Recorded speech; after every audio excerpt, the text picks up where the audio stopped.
Japanese turn 2. This is Panzer George here.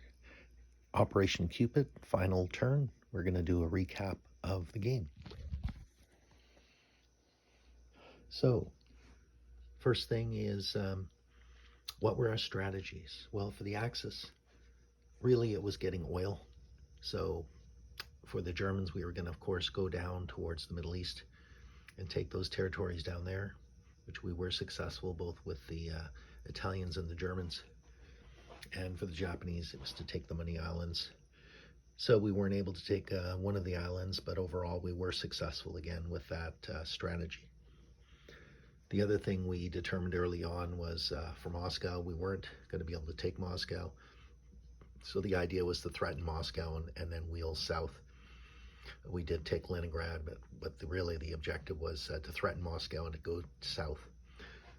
Similarly with Japan, we weren't going to take India.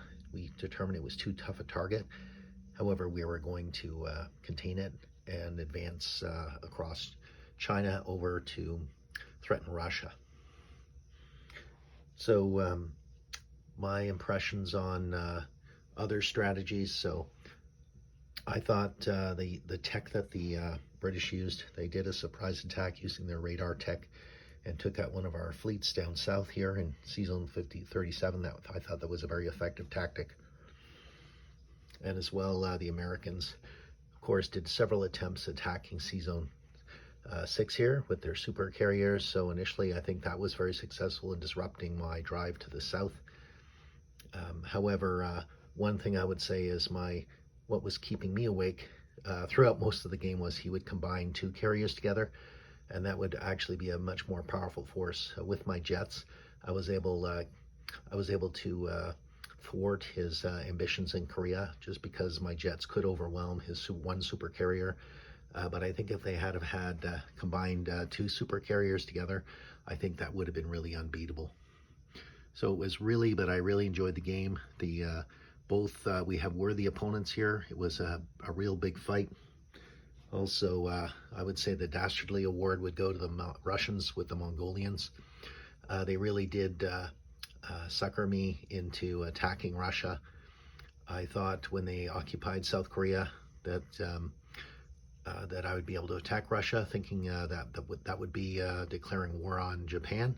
However, when I attacked Timor, I discovered that I activated the Mongolians. So that really put a stopper on my drive to Russia. We eventually got there, but it was really too little too late from a Japanese perspective. So well done from the Russian point of view. And the same thing with the British. I think they used their tech well. The new rule set, this is our second game of BBR, so I think everybody is getting more comfortable with that rule set. We were able to use AA rules with the Navy. Air transports, again, were very effective, both from the Axis and the Allied point of view.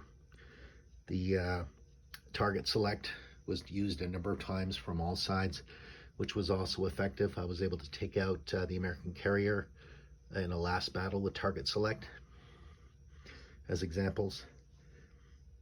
So anyway, very well done game. It was a well fought game. It was an Axis decisive victory. We were able to get all our objectives. So just summing up from that perspective. Although we didn't quite finish with the Italians, I'm pretty sure the Italians taking Horn of Africa as well as the Mediterranean, we would have a total of, we have out of 32, as you can see, we've taken over half of the objectives. So all we need is 12 for a victory, and we've definitely exceeded that objective. So again, good game to everyone, enjoyed it, and looking forward to the next one. Thank you, take care, bye-bye.